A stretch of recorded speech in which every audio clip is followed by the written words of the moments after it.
ایک ایسا سوال جو تقریباً ہر عامل سے پوچھا جاتا ہے کہ ہم یہ جاننا چاہتے ہیں کہ ہمارے اوپر جادو کون کروا رہا ہے، اور وہ جادو آیا چھڑکا گیا ہے، دفن کیا گیا ہے، صحراؤں میں ہے، جنگلات میں ہے، یا سمندر میں ہے، کہاں پہ ہے؟ سورج پہ، چاند پہ، ستاروں میں؟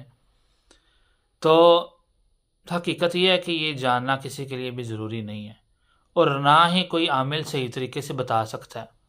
یہ ایک ضنی بات ہوتی ہے، قطعی بات نہیں ہوتی، اور نہ اس کے اوپر حکم لگایا جا سکتا کہ فلاں بندہ تمہارے اوپر جادو کروا رہا ہے۔ یہ بعض لوگوں کو اللہ تعالیٰ نے بصیرت دی ہوتی ہے، بس وہ آنکھیں بند کرتے ہیں تو ان کو یہ نظر آ جاتا ہے کہ وہ فلاں بندہ جو ہے نا ان کے اوپر جادو کر رہا ہے، لیکن بات وہی ہے کہ اس کے اوپر حکم نہیں لگایا جا سکتا۔ یہ نہیں کہ وہ عامل کسی کو کہ جی فلاں بندہ آپ کے اوپر جادو کروا رہا ہے، اور وہ رائفل اٹھائے اور اسے جا کے جو ہے نا ختم کر دے۔ حقیقت میں بھی یہ پتہ نہیں چل سکتا۔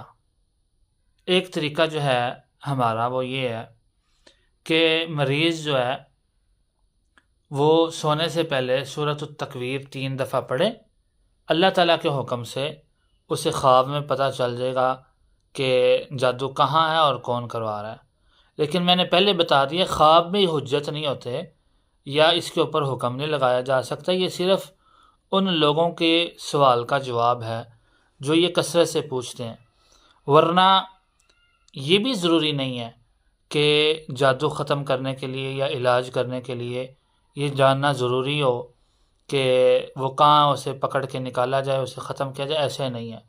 عامل اگر مضبوط ہے تو اس کی زبان اور اس کی قرات کے اندر ہی اتنی قوت ہے کہ وہ جادو چاہے ستاروں پہ ہو، چاہے سورج میں ہو، یا دنیا کے کسی بھی کونے میں ہو، اس کی آواز اس جادو کو ختم کر دے گی، جس آواز سے وہ قرآن پاک پڑھے گا۔